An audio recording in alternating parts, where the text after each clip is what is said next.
The SSC exam controversy that took place in the months of July and August 2025 revolved around massive disruption and high level of mismanagement.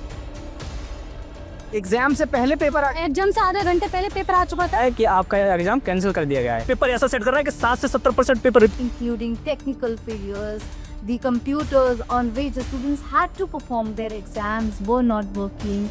There were delays in admit card verifications.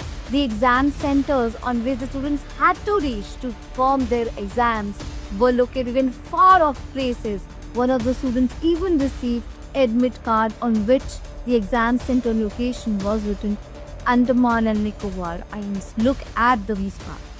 Chairman of SSC, Mr. Gopala Krishnan, has introduced 3 major reforms or changes in the exam that will be taking place in the September 2025 to improve the exam system so that it caters the needs of the students and doesn't harm the future of our younger generation.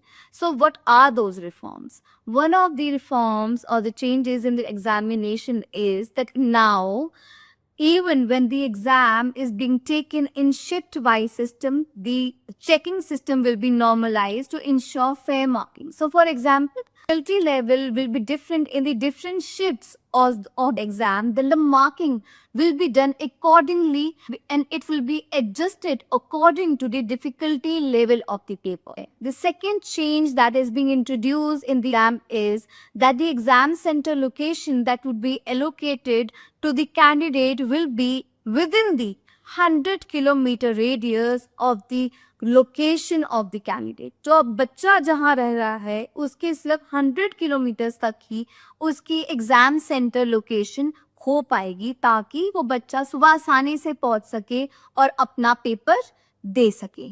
Also, one of the major changes that they have done exam is that earlier the vendor Adequity did not perform its operations nicely in conducting the exam nicely. So now they'll be setting different vendors for different responsibilities. So there'll be different vendor for the allocating the exam centers. There'll be different vendors for verifying the online application vendor, for preparing the exam structure and the entire question paper for the students. So allocating different vendors for different responsibilities will surely increase the efficiency of the exam. This is my point of view. What is yours? Do you think these changes will help in increasing the efficiency of the exam?